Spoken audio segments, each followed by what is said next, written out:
Hi guys, a very warm welcome to this channel. आज मैं बात कर रहा हूँ ब्रदर कामोजोव की बुक 2 के बारे में। ठीक है, बुक 1 के बारे में मैंने बना दिया है वीडियो। अगर आपने बुक 1 नहीं देखी है उसकी समरी पहले आप देख लो। ठीक है, ऊपर लिंक आ रहा है यहाँ पे, ताकि आपको समझ में आए कि कैरेक्टर्स क्या हैं और जो स्टोरी है उसका बैकग्राउंड क्या है। बिना बुक 1 को देखे आपको बुक 2 समझ में नहीं आएगी। तो मेरी हम्बल रिक्वेस्ट है, इस वीडियो को देखने से पहले आप ये बुक 1 वाला वीडियो देख लीजिए। अब बुक 2 क्या है? बुक 2 में डॉस्टोवस्की ने मेनली फादर जोसिमा है उनकी पर्सनैलिटी को बहुत हद तक डिटेल में डिस्क्राइब किया है। बुक 2 में हमें ये मालूम पड़ेगा कि फादर जोसिमा के पास एक ऐसी पर्सनैलिटी है कि ये इंसान के मास्क के बियॉन्ड देख सकते हैं। जैसे कि हर इंसान एक मास्क पहन के चलता है, हम सब एक मास्क पहन के चलते हैं, लेकिन फादर जोसिमा की पर्सनैलिटी ऐसी है कि वो आपके मास्क के बियॉन्ड देख सकते हैं। वो आपकी डायरेक्टली सोल को देख सकते हैं। वो देख सकते हैं कि एग्जैक्टली आपकी पर्सनैलिटी क्या है। आप जो दिखाते हो उससे उन्हें मतलब नहीं है। वो आपकी सोल में एंटर करते हैं। वो देखते हैं कि एग्जैक्टली इस आदमी के अंदर है क्या, कितना सब्सटेंस है इस आदमी के अंदर। तो he has the persona to look beyond the mask. जो आप नकाब पहनते हो उसके बियॉन्ड वो देखने की उनके अंदर कैपेसिटी और पावर है। ठीक है, तो डॉस्टोवस्की ने बुक 2 में इसको दिखाया है। सेकेंड, ये भी दिखाया कि जो फादर जोसिमा हैं उनके पास एबिलिटी है फ्यूचर को देखने की, फ्यूचर को प्रिडिक्ट करने की। ठीक है, अब ये कैसे मालूम पड़ेगा, ये अब जब बुक 2 में हम आगे जाएंगे तब मैं आपको बताऊंगा। अब बुक 2 में क्या है स्टार्टिंग में कि ये फेडोर, इवान और इनके 2 साथी और होते हैं, ये इकट्ठे हो जाते हैं मोनेस्ट्री में। ठीक है, क्योंकि जो एलियोशा है वो कहता है कि मेरे फादर फेडोर और डिमिट्री के बीच में पैसे को लेकर लड़ाई चल रही है, तो इस लड़ाई को सॉल्व करवाने के लिए वो उनको बुलाता है कि आप मोनेस्ट्री में आ जाओ, फादर जोसिमा आपकी प्रॉब्लम को सॉल्व करा देंगे। तो अब सीन इस तरह से सेट हुआ है कि मोनेस्ट्री में एक हॉल है, उस हॉल में फादर जोसिमा है, एलियोशा है और जो मॉन्क्स हैं और बहुत सारे मॉन्क्स हैं, और फादर जोसिमा सबसे सीनियर मोस्ट प्रीस्ट हैं, तो उनके साथ और जूनियर प्रीस्ट भी हैं। और वहाँ पे पहुँच चुके हैं उस हॉल के अंदर उनसे मिलने के लिए फेडोर, इवान उनका लड़का और 2 लोग और हैं। ठीक है, अब होता क्या है कि जो फेडोर है, फेडोर की पर्सनैलिटी हम जानते हैं। फेडोर एक जोकर की तरह है। ठीक है, वो क्लाउन की तरह बिहेव करता है, बहुत ज़्यादा हंसी मजाक करता है, बहुत ज़्यादा नौटंकी सी करता है, ड्रामे करता है। ठीक है, लेकिन वो ये भूल जाता है कि जो फादर जोसिमा है वो आदमी की जो रियल पर्सनैलिटी है उसको देख सकते हैं। वो अच्छी तरह समझते थे फादर जोसिमा कि ये जो फेडोर है ये सिर्फ ड्रामे कर रहा है। अब जब फेडोर ड्रामे कर रहा होता है तो एलियोशा है उसको घबराहट होती है, क्योंकि यार जो फादर जोसिमा थे वो बहुत बड़ी एक डिवाइन पर्सनैलिटी थे। उनके पास जो लोग मिलने आते थे वो बहुत ही डिसेंटली और बहुत ही डिसिप्लिन वे में बिहेव करते थे। बट ये जो फेडोर है ये तो बिल्कुल जोकरों की तरह बिहेव कर रहा है, हंसी मजाक कर रहा है, कुछ भी बोले जा रहा है, ऊट पटांग। ठीक है, तो एलियोशा थोड़ा सा परेशान होना स्टार्ट हो जाता है, लेकिन फादर जोसिमा बहुत काम रहते हैं। वो कहते हैं अपनी आंखों से एलियोशा को इशारा करते हैं कि शांत रहो, कोई टेंशन वाली बात नहीं है। अब फेडोर बहुत देर तक ऐसी ड्रामे करता रहता है, उल्टा सीधा कुछ भी जो मन में आता है बोलता रहता है। ठीक है, वो सिर्फ उसका तरीका था अटेंशन पाने का। बहुत लोग ऐसे होते हैं लाइफ में, आपने देखा ना, अटेंशन पाने के लिए कुछ भी ड्रामे करते हैं। ठीक है, अटेंशन के हम सब ह्यूमंस भूखे हैं, तो ऐसी फेडोर भी भूखा है। वो एक जोकर की तरह बिहेव सिर्फ इसलिए करता है ताकि लोग उसको अटेंशन दे। तो जब इन सब चीज़ों को करते करते, ये ड्रामे करते करते वो थक जाता है, तो फादर जोसिमा के पास जाता है और उनसे कहता है, फादर जोसिमा मैं थक चुका हूँ, मुझे आप बताओ कि मुझे सैल्वेशन कैसे मिले, मुझे मोक्ष कैसे मिले। अब वो एकदम से डॉस्टोवस्की राइटर ने बहुत अच्छी तरह दिखाया है कि एक तरफ फेडोर यहाँ ड्रामे कर रहा है, एकदम से जोकर की तरह बिहेव कर रहा है, बट एकदम सडन चेंज है, सडन चेंज एकदम दिखाया है। ये डॉस्टोवस्की की ब्यूटी है, वो पर्सनैलिटी में एकदम सडन चेंज दिखाता है। तो फेडोर एकदम से आता है और एक बहुत सीरियस क्वेश्चन पूछता है। अभी तक वो जोकर है, अब एकदम से उसने एक सीरियस क्वेश्चन पूछा फादर जोसिमा से कि मुझे मोक्ष कैसे मिले, मुझे शांति कैसे मिले। अब जो आंसर फादर जोसिमा यहाँ पे देते हैं फेडोर को, ये बहुत ज़्यादा फिलोसफिकल आंसर है और हम सब के लिए। डॉस्टोवस्की ने फादर जोसिमा के थ्रू ये जो आंसर दिया है फेडोर को, खाली फेडोर को नहीं दिया, हम सब के लिए वो आंसर है। फादर जोसिमा कहते हैं कि सबसे पहले अगर तुम मोक्ष चाहते हो तो पहले तो झूठ बोलना बंद करो। और झूठ वो कहते हैं वो झूठ नहीं जो तुम दूसरों से बोलते हो, उससे बड़ी प्रॉब्लम है जो वो झूठ जो तुम अपने आप से बोलते हो। हम अपने आप से इतना ज़्यादा झूठ बोलते हैं, हम इतने ज़्यादा एक झूठ में जीते हैं, इतने ज़्यादा हम एक इल्यूजन में जीते हैं, इतने ज़्यादा हम डिल्यूजन में जीते हैं कि हम धीरे धीरे सिर्फ दूसरों को ही नहीं, अपने आप को भी झूठ बोलते हैं। और वो झूठ ज़्यादा डेंजरस हैं जो हम अपने आप से बोलते हैं। ठीक है, तो फादर जोशीमा कहते हैं कि तुम झूठ बोलना बंद करो, और ये जो तुम इतना एक्सेस में तुम एल्कोहलिक हो और जो सेंसुअल प्लेजर्स के पीछे जाते हो, इसको बंद करो। ठीक है, अगर तुम सिर्फ इतना ही कर लोगे कि तुम अपने आप से झूठ बोलना बंद कर दोगे, तो ही तुम जो गॉड का जो पाथ है, गॉड की जो रास्ता है, ठीक है, उस तरफ तुम ऑटोमेटिकली उस रास्ते पे आ जाओगे। और उसको बोलते हैं, क्योंकि वो जो फादर जोशीमा के सामने वो जो फेडोर होता है वो एकदम बैठा होता है, मतलब घुटनों के बल बैठ के उनसे बात करता है, क्योंकि फादर फिगर हैं, बड़ी फिगर हैं फादर जोशीमा, तो फेडोर घुटनों के बल बैठ के उनसे इस तरह से बात कर रहा होता है। तो कहते हैं कि तुम ये खड़े हो जाओ, ये भी जो तुम कर रहे हो सिर्फ तुम ड्रामा कर रहे हो, ठीक है, तो ऐसे तुम ये ड्रामे मत किया करो। तो फेडोर घबरा जाता है, बिकॉज उसको लग रहा था कि मैं ऐसी बड़ी अच्छी बातें करूंगा, स्पिरिचुअल बातें करूंगा कि मुझे मोक्ष कैसे मिलेगा, मुझे भगवान की राह कैसे मिलेगी, तो फादर मुझे कुछ स्पिरिचुअल टॉक बताएंगे। बट फादर जोशीमा जानते थे कि ये जो सवाल हैं ये सिर्फ बनावटी हैं, ये ऊपर से आ रहे हैं। Father Joshima has the ability to penetrate through the Fedor soul. वो देख सकते थे कि ये जो सवाल है ये ऊपरी है, उसकी आत्मा बहुत अलग है, वहाँ क्वेश्चंस बहुत अलग हैं। ठीक है, तो वो कहते हैं झूठ मत बोलो, अपने आप से झूठ मत बोलो, और ये जो तुम बैठे हुए, ये जो तुम इस तरह बैठ के ड्रामे कर रहे हो, ये भी एक दिखावा है, एक सिर्फ प्रिटेंशन है, तो खड़े हो जाओ। अब ये कह के फादर जोशीमा वहाँ से उस हॉल में से बाहर निकल जाते हैं। वो बाहर क्यों निकलते हैं? क्योंकि बाहर बहुत सारी वेमेन आई होती हैं उनसे मिलने के लिए, क्योंकि वो एरिया पूरा मोनेस्ट्री है, चर्च है, और वहाँ पे इसमें एक प्रथा होती है, कस्टम होता है कि लोग आके अपनी जो बातें हैं, अपनी प्रॉब्लम्स हैं, अपनी सफरिंग है, वो जो हाई प्रीस्ट होता है, जो सीनियर प्रीस्ट होते हैं, उनसे शेयर करते हैं। अब यहाँ पे आपको एक चीज़ और दिखाई देगी कि कैसे फादर जोशीमा के पास एक ज़बरदस्त एक साइकोलॉजिकल इंसाइट है, मतलब उनकी पर्सनैलिटी में वो दम है। ये मैंने आपको बुक 1 में भी बताया था कि वो सिर्फ इंसान को देख के समझ जाते हैं कि इंसान कितने पानी में है, इसे क्या चाहिए, क्योंकि वो आपके मुखौटे नहीं देख रहे, वो आपकी रियल सोल देखते हैं। ठीक है, तो अब क्या है, यहाँ पे कई सारी वुमेन आई हुई हैं, ये परेशान है। तो 3 वुमेन हैं जिनके बारे में मैं ज़्यादा बात करूँगा, उनके साथ क्या इंटरेक्शन होता है उसके बारे में बात करूँगा। तो जो पहली वुमेन है वो आती है और वो बड़ी परेशान होती है। परेशान कैसे होती है? उसको ना अजीब से एकदम से दौरे पड़ रहे होते हैं, जैसे उसके अंदर कोई शैतान आ गया। वो ऐसे ऐसे करके हिल रही होती है, उसको अपना होश नहीं होता, हाथ पैर हिल रहे हैं, पूरा शरीर हिल रहा है। ठीक है, बहुत ज़्यादा परेशान है, कपकपा रही है, जैसे कि उसके अंदर कोई शैतान आ गया, कोई प्रेत आत्मा आ गई है। ठीक है, तो फादर जोशीमा उसके पास आते हैं बहुत ही कामली, ठीक है, और उसके ऊपर हाथ रखते हैं। वो जैसे ही उसके ऊपर हाथ रखते हैं वो एकदम शांत हो जाती है। जो उसका हिलना डुलना था और ये जिसको अटैक से पड़ रहे थे, पूरा हिल डुल रही थी, कपकपाना सब बंद हो जाता है। जैसे वो चीख चिल्ला रही थी, जैसे कोई शैतान आ गया हो, वो सब बंद हो जाता है और वो एकदम शांत हो जाती है, सिर्फ फादर जोशीमा के उसके पास आने से और फादर जोशीमा के उसके सिर पे हाथ रखने से। तो इतना मैजिक दिखाया है डॉस्टोवस्की ने फादर जोशीमा की पर्सनैलिटी में।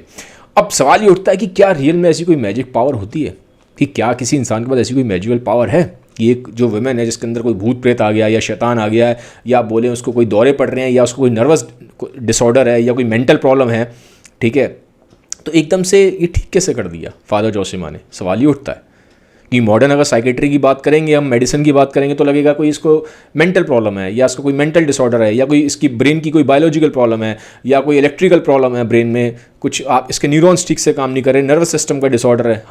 हम इस तरह की बातें सोचते हैं जब मॉडर्न साइंस मेडिसिन की बात करते हैं। बट आपको ध्यान रखना पड़ेगा कि जब ये किताब लिखी गई है, ठीक है, ये 19th सेंचुरी की किताब है, उस टाइम पे जो मॉडर्न मेडिसिन है वो उतनी एडवांस नहीं थी। ठीक है, तो उस टाइम पे जो ऐसे कोई साइकोलॉजिस्ट नहीं थे, ऐसे कोई साइकेट्रिस्ट नहीं थे। तो यहाँ पे फादर जोशीमा एक बहुत बड़े साइकेट्रिस्ट का रोल प्ले कर रहे हैं, एक बहुत बड़े साइकोलॉजिस्ट का रोल प्ले कर रहे हैं। कैसे कर रहे हैं कि ये जो वुमेन की जो प्रॉब्लम थी, उसको ऐसा लग रहा था कि मेरे अंदर शैतान है, मेरे अंदर कोई प्रेत आत्मा है, ये उसका एक बिलीफ है, ये बिलीफ से चीज़ें उसके अंदर आ रही हैं। और ये क्यों आ रही हैं? ठीक है, ये कोई शैतान या प्रेतात्मा, एग्जैक्टली शैतान या प्रेतात्मा नहीं है। डॉस्टोवस्की लिखता है कि उस टाइम रशिया में विमेन की हालत इतनी ख़राब थी और इतनी सफरिंग, इतना पेन है, फिजिकल पेन है, मेंटल पेन है, प्रोफेशनल पेन है, पर्सनल पेन है, इतने पेन्स हैं कि ये चीज़ें फिर वो एक तरह से किसी एक मेंटल डिसऑर्डर के फॉर्म में बाहर आती हैं, एक हिस्टीरिया के फॉर्म में बाहर आ रही हैं, एक चीखने चिल्लाने के फॉर्म में बाहर आ रही हैं। उस वुमेन को ऐसा लग रहा है कि उसके अंदर शैतान आ गया, लेकिन शैतान नहीं आया। डॉस्टोवस्की कह रहा है उसकी लाइफ में सफरिंग इतनी है, वो सफरिंग इस फॉर्म में बाहर निकल रही है क्योंकि वो सफरिंग को बियर नहीं कर पा रही, उस सफरिंग को झेल नहीं पा रही। अब उसको ऐसा लगता है, ये उसका बिलीफ है कि ये जो उसके अंदर शैतान आया है, वुमेन को लगता है ठीक है, ये शैतान मेरा ठीक कौन करेंगे, कोई गॉड का रिप्रेजेंटेटिव ठीक करेगा, ठीक है, कि गॉड की ही कोई डिवाइन पावर ठीक करेगी। और जो प्रीस्ट हैं, जो फादर जोसिमा है, वो गॉड को रिप्रेजेंट कर रहे हैं। तो इसीलिए उसका बिलीफ था कि ये मैं ठीक हो जाऊंगी गॉड की पावर से, मैं फादर जोसिमा की डिवाइन पावर से, उनकी डिवाइन प्रेजेंस से, इसलिए वो ठीक हो जाती है। तो बायोलॉजी जो है, मतलब बिलीफ की, बायोलॉजी ऑफ बिलीफ कह सकते हो आप इसको। तो जो बिलीफ सिस्टम है हमारा वो इतना स्ट्रॉन्ग है, डॉस्टोवस्की ये दिखा रहा है इस वुमेन के थ्रू कि हमारा जो बिलीफ सिस्टम है वो इतना स्ट्रॉन्ग है, वो कोई भी बीमारी क्रिएट कर सकता है और कोई भी बीमारी खुद भी ठीक कर सकता है। तो ये पहली वुमेन का इंस्टेंस है। अब जैसे ही फर्स्ट वुमेन ठीक होती है, फादर जोसिमा का जो ध्यान है वो एक सेकंड वुमेन की तरफ जाता है। वो भी बड़ी परेशान है, ठीक है, रो रही है, चीख चिल्ला रही है। तो फादर जोसिमा पूछते हैं उससे कि तुम्हारी क्या प्रॉब्लम है। तो वो लेडी कहती है कि मेरा 3 साल का जो बच्चा है उसकी डेथ हो गई और उससे पहले भी मेरे 3 बच्चे मर चुके हैं, बट मुझे तब इतनी प्रॉब्लम नहीं हुई, लेकिन जब मेरा चौथा बच्चा मरा है 3 साल का, तो मुझे बहुत प्रॉब्लम हुई है। मैं बहुत दुखी हूँ और मैंने अपना घर भी छोड़ दिया है क्योंकि मेरा जो हस्बैंड था वो बहुत ज़्यादा अल्कोहल पीता था। तो मैं घर छोड़ के पिछले 3 महीने से बाहर घूम रही हूँ। मैं बहुत परेशान हूँ, मुझे सपने में अपने बच्चे के रोने की आवाज़ आती है, मुझे अपना बच्चा दिखाई देता है। मैं बहुत मेंटल ट्रबल में हूँ, मैं इस चीज़ को ठीक नहीं कर पा रही, मैं क्या करूँ फादर, प्लीज़ मेरी हेल्प करो। अब फादर जोसिमा उससे कहते हैं कि क्या तुम जानती हो इस बात को, ये जो बच्चे होते हैं ये गॉड का ही एक रूप होते हैं। तो जब बच्चे ऊपर जाते हैं तो बच्चे गॉड से क्वेश्चन करते हैं कि गॉड, आपने हमें दुनिया में भेजा, आपने हमें लाइफ दी, बट इतनी जल्दी आपने हमें वापस भी बुला लिया, ऐसा क्यों। तो जब गॉड इन बच्चों की बात सुनते हैं तो गॉड को दया आ जाती है, बिकॉज गॉड इज़ मर्सीफुल। और गॉड कहते हैं कि ठीक है, अब मैं तुम्हें एंजल बना देता हूँ। तो यहाँ से फादर जोसिमा कहते हैं कि जो बच्चे होते हैं ना वो एंजल हैं, गॉड उनको एंजल बना देता है और वो एंजल के फॉर्म में तुम्हें देख रहे हैं। वो ये देख रहे हैं तुम्हारा जो बच्चा जिसकी डेथ हो गई वो एंजल के फॉर्म में ऊपर है, ठीक है, गॉड के पास है, और वो इस चीज़ को देख रहा है कि जो मेरी मदर है वो बहुत रो रही है। और जब वो अपने घर पे भी जाता है तो उस घर को खाली पाता है क्योंकि तुमने तो घर छोड़ दिया अपना, तुम घर से बाहर आ गई हो। तो फादर जोसिमा कहते हैं कि तुम जाओ अपने घर में, उस घर में जाओ और अपने हस्बैंड को छोड़ो मत, वो एक सिन है, ठीक है, तो तुम्हारा बच्चा सेफ़ है, वो गॉड के पास है। तो ये कह के जो फादर जोसिमा की जो बातें हैं वो उसको समझ में आती है, और जो उसका दुख है, जो उसकी सफरिंग है, वो जो इतना मेंटल पेन में थी, मेंटल एंग्विश था, वो उसका शांत हो जाता है। तो बार बार हम देखेंगे कि जो फादर जोसिमा है वो एक बहुत बड़े साइकोलॉजिस्ट की तरह या एक बहुत बड़े साइकेट्रिस्ट का रोल प्ले कर रहे हैं यहाँ पे। उस टाइम पे आज से अराउंड 200 साल पहले जब ये सारी फील्ड्स इतनी एडवांस नहीं थी, ठीक है। तो इसीलिए आप देखोगे कि जो रिलीजन है और जो प्रीस्ट है, इनका हमेशा से एक बहुत बड़ा एक रोल रहा है सोसाइटी में, ठीक है। क्योंकि आप सोचो, क्योंकि मेडिसिन तो बहुत लेट आई है, आज हम समझते हैं, चीज़ों को समझते हैं कि साइकोलॉजी की प्रॉब्लम्स हैं या साइकेट्री की प्रॉब्लम है। आज हमें पता है कि बायोलॉजी की प्रॉब्लम है या मेंटल जो उसमें प्रॉब्लम्स होती हैं उसके पीछे केमिकल इम्बैलेंसेस हैं और बहुत सारे रीजंस हैं। बट हज़ारों लाखों साल जो रोल प्ले किया है वो वहाँ पे प्रीस्ट ने और रिलीजन ने रोल प्ले किया है। इसीलिए रिलीजन का और ये जो प्रीस्ट हैं इनका हमेशा से बहुत ज़्यादा इम्पॉर्टेंट एक रोल रहा है, ठीक है। तो ये डॉस्टोवस्की यहाँ दिखाने की कोशिश कर रहे हैं। अब फिर जो तीसरी वुमेन है, इनके साथ जो कॉन्वर्सेशन है ये बहुत अच्छा कॉन्वर्सेशन है और बहुत ही फिलोसफिकल डेप्थ है। तो डॉस्टोवस्की बार बार फादर जोसिमा के थ्रू एक फिलोसफिकल मैसेज देने की कोशिश कर रहा है रीडर्स को। अब सेकंड वुमेन जब ठीक हो जाती है तो फादर जोसेमा थर्ड वुमेन की तरफ मूव करते हैं। अब थर्ड वुमेन भी बहुत परेशान होती है, रो रही होती है, तो उससे पूछते हैं कि भाई तुम क्यों परेशान हो, क्यों इतना रो रही हो। तो वो रोते हुए कहती है वुमेन कि फादर मैं ना बिलीव नहीं कर पाती भगवान में। तो फादर जोसेमा कहते हैं ठीक है कोई बात नहीं। तो कहते हैं और क्या। वो कहती है कि मैं डेथ से बहुत डरती हूँ, मुझे बड़ा बिलीफ नहीं होता कि पता नहीं आगे जाके मरने के बाद भगवान है नहीं है, हेवन है नहीं है, हेल है नहीं है, मुझे इस दुनिया में दोबारा आना पड़ेगा नहीं आना पड़ेगा, सोल जैसी कोई चीज़ होती है नहीं होती, मुझे बहुत डाउट होता है। मैं बहुत बार अपने आप को समझाती भी हूँ, इधर उधर से बातें भी सुनती हूँ, किताबें भी पढ़ती हूँ, बट मुझे बिलीफ नहीं होता, डाउट हमेशा आता रहता है। तो फादर जोसेमा उसकी तरफ देखते हैं और उससे कहते हैं आंसर बहुत अच्छा है, सुनो उस बात को। वो कहते हैं कि ये जो चीज़ें हैं ये इंटेलेक्ट के लेवल पे तुम सॉल्व ही नहीं कर पाओगी कभी भी। अगर तुम सोच रही हो कि सिर्फ तुम दिमाग लगा के इन चीज़ों को सॉल्व कर लोगी, ये सॉल्व नहीं होंगी। The problems of the spirit can not be solve through mind, तुम इसको इंटेलेक्ट के थ्रू सॉल्व नहीं कर सकती। तो कहती है क्या करूँ फिर मैं। वो कहते हैं कि तुम प्यार करना शुरू करो, ठीक है, ट्राई टू लव ह्यूमंस, ठीक है, अपने एक्शंस में लव लेके आओ, हेल्प करो अपने आसपास के लोगों की, जो लोग पुअर लोग हैं या जो लोग नीडी लोग हैं उनकी हेल्प करो, ठीक है, लव को स्प्रेड करो। तो जब तुम लव को स्प्रेड करोगी, जब तुम कंपैशन को स्प्रेड करोगी थ्रू एक्शन, खाली बातों से नहीं, सोचने से नहीं, जब तुम किसी गरीब की मदद करोगी, जब तुम किसी नीडी इंसान की मदद करोगी, जब तुम दुनिया में लव कंपैशन फैलाओगी, तो तुम्हें ऑटोमेटिकली इन चीज़ों के आंसर एक्सपीरियंस होंगे। तुम इसको इंटेलेक्ट के थ्रू कभी सॉल्व ही नहीं कर सकती, तुम चाहे जितनी लाखों मर्जी किताबें पढ़ लो।